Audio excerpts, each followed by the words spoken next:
Et le point qui reste compliqué, c'est la voûte, d'où la nécessité d'enlever les gravois au-dessus de la voûte et de mettre des tirants métalliques pour pouvoir éviter que, éventuellement, la voûte ne s'effondre. Et puis ensuite, le deuxième risque, c'est au moment du démontage de l'échafaudage, qu'il y ait soit des mauvaises manipulations, soit un déséquilibre qui fasse que l'échafaudage tombe sur une partie de la structure. Mais aujourd'hui, les pignons sont très bien sécurisés avec des dispositifs vraiment très sophistiqués et très solides.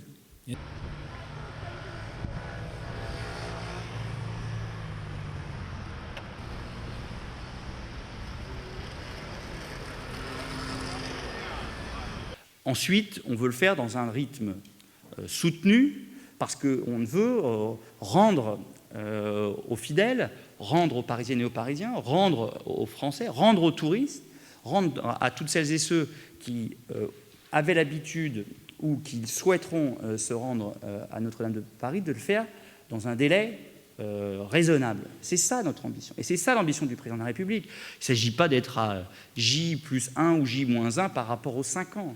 C'est une ambition de mobilisation.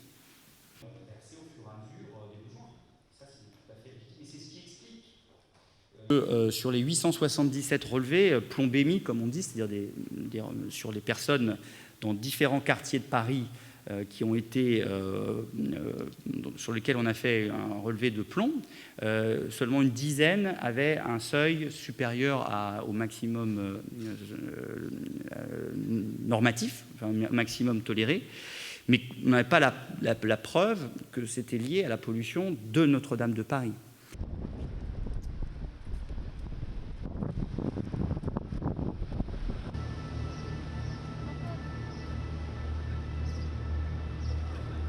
On aura le débat sur le parti pris architectural.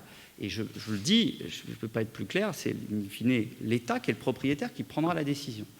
Mais vous voyez bien que sur un édifice comme celui-là, qui a une dimension évidemment cultuelle très importante, c'est un lieu de culte. L'affectataire a un avis qui est un avis tout particulier et fondamental.